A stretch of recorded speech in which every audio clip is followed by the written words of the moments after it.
back to Videomas Day 13. We're almost there.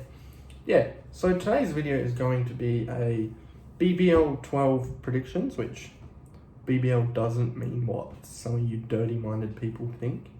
It means the Big Bash League, which is a professional T20 cricket league, franchise league that we have here in Australia.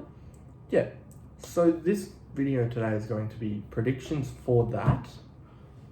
Yeah, I will say that I did whip up these predictions yesterday and today, so they might be real off, but you know, that's what predictions are. So that's, yeah, so we'll be right back. So yeah, let's do this.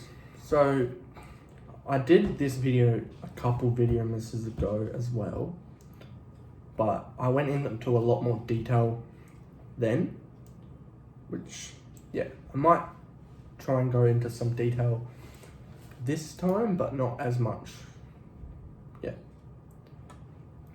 So the way that I'm going to do it is I'm going to do ladder predictions, the finals predictions from that ladder, and then also most runs, and then most wickets.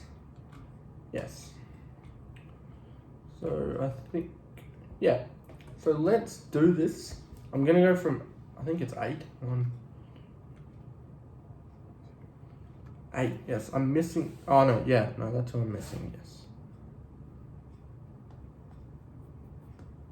So I'm gonna, like I said, I'm gonna go from 8 to 1.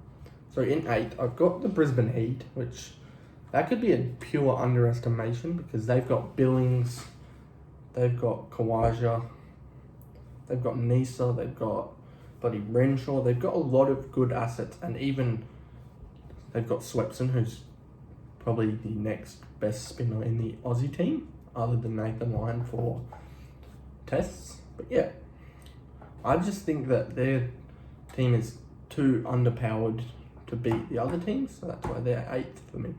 7th are the Hobart Hurricanes. Their team is stacked once again, but in past seasons they've just faltered their team because they've got Darcy Short, Matthew Wade, Ben McDermott. They do all they can for this team, and then you've got Riley Meredith on the bowling side. You've got Joel Paris, yeah, and they've now added Billy Stanley to that trio of fast bowling assets, while they've also got Shadab Khan for, I believe, the first 7 games, or could be the back half. Yeah. So number 6 is the Sydney Thunder, which I know that they've got massive addition, it being David Warner for the back end of the tournament, and they've got Alex Hales for the start of the tournament, which then will be good to see. But then their team just has a lot of people who have been on their team that hasn't had much success recently, but yeah, anything here is possible.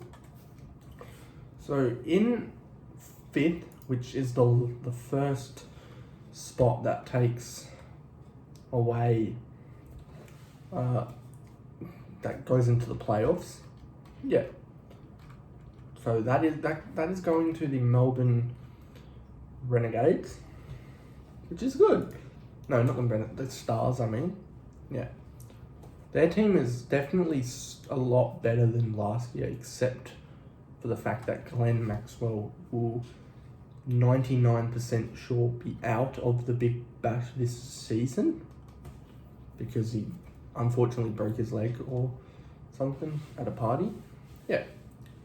But I think their team can still do the job because they've still got Marcus Stoinis, Zampa, Trent Bolt, the New Zealand fast bowler, for the first 7 games, while they've just got reliable assets like Hilton Cartwright, Nathan Coutinho, who has been a bit injury prone recently, but I think hopefully he's got over that.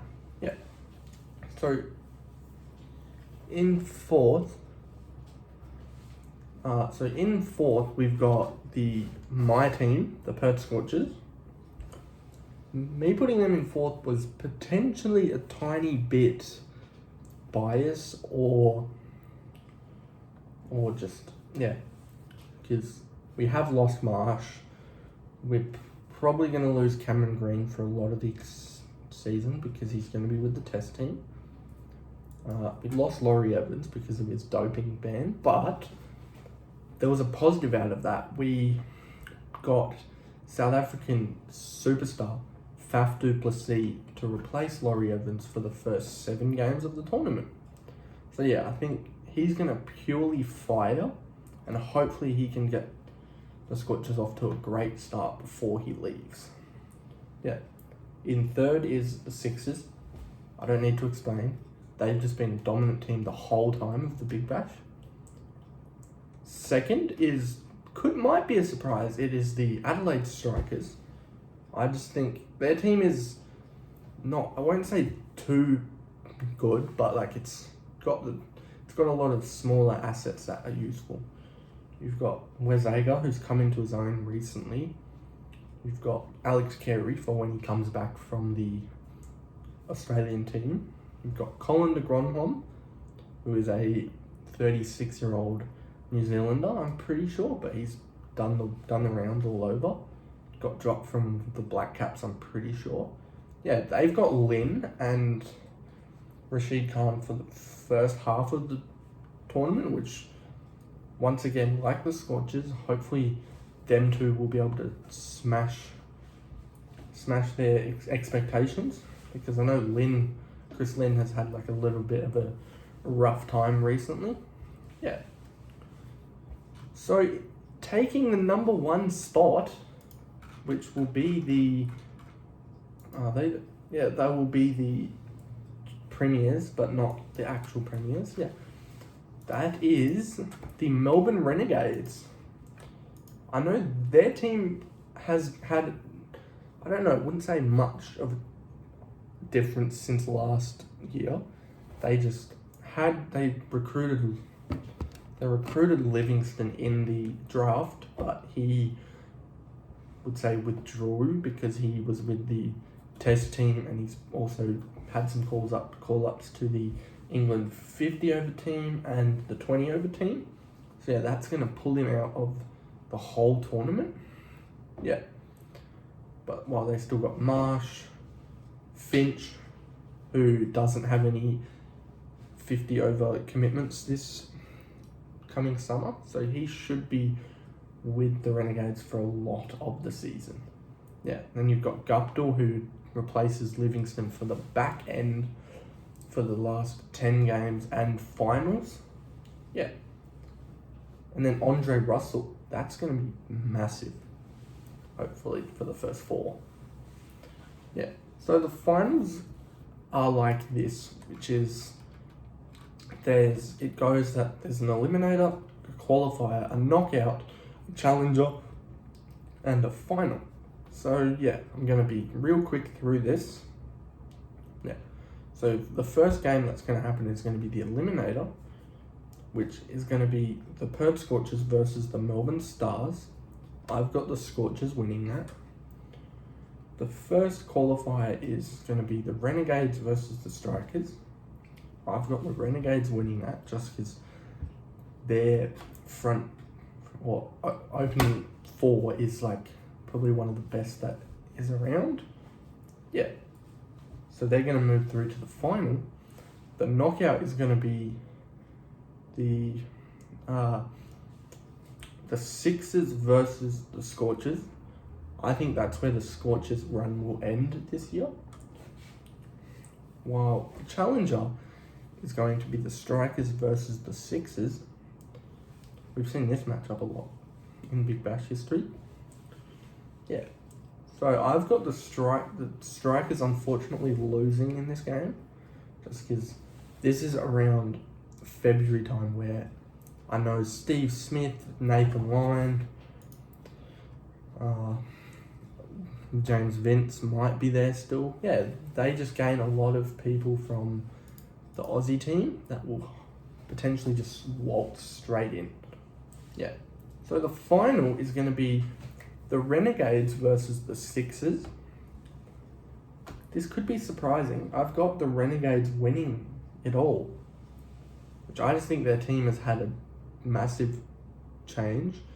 since they came, I think, last or close to last year. Yeah, they came last, just. But yeah, so now we're going to go into the most runs and most wickets. I'm just going to rush through this real quickly. Yeah. So at number 1 is going to be Aaron Finch from the Melbourne Renegades. I think he's going to have a complete different year. Second is Alex Hales from the Sydney Thunder. You've seen him in Big Bash before. He's just dominates it.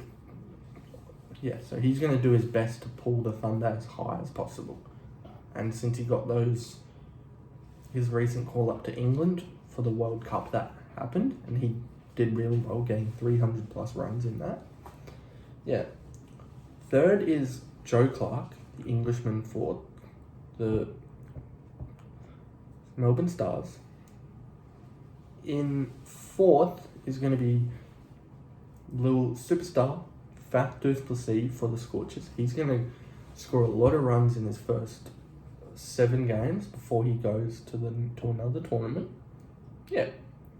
So, and then 5 I'm going to put in there is going to be Josh Philippe from the Sydney Sixers, just because with him now being able to have more experience at the top, because I know he has, but he's just going to boss the tournament until Steve Smith comes back later on, while Vince won't be far behind. Yeah, the most wickets is probably I'll say it's the hardest category that I had to select, just because, like I said before, this was my predictions from literally looking at all these stats yesterday and today. Yeah, because I had to get this out today because Big Bash started today in about an hour 30. Yeah, so this will be an early Videomas today. Yeah, so number 1 will be Trent Boult from the Stars. Even though he's there for the first half, I think he's going to tear up the tournament. 2 is Peter Siddle from the Strikers. You know how it goes. He's old. He's getting better with age. In 3 is Majib Ar-Rahman, who was at the Brisbane Heat, but he was bought out by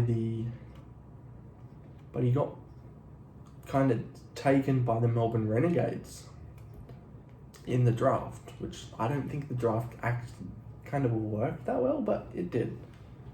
Yeah. 4th is going to be Sean Abbott from the Sydney Sixers. He's the number 1 leading wicket taker for the whole tournament. Yeah. And 5th might be a surprise, but I think it's going to be Jason Berendorf from the Perth Scorchers. I just think hopefully he's going to have a healthy summer. He's going to take a lot of wickets, try and help the Scorchers to their I think back-to-back trophies. Yeah, and hopefully to our 5th title. But I don't think it's going to happen. We'll be close. Yeah. So thanks for watching this video today. If you like this kind of content, you can click the little red subscribe button down below somewhere. Yeah. And I know I'm not forcing you to at all. Yeah, so I know this probably isn't going to be everyone's pick of video. I just thought, since the Big Bash is something that I religiously watch whenever it's on from December to February time.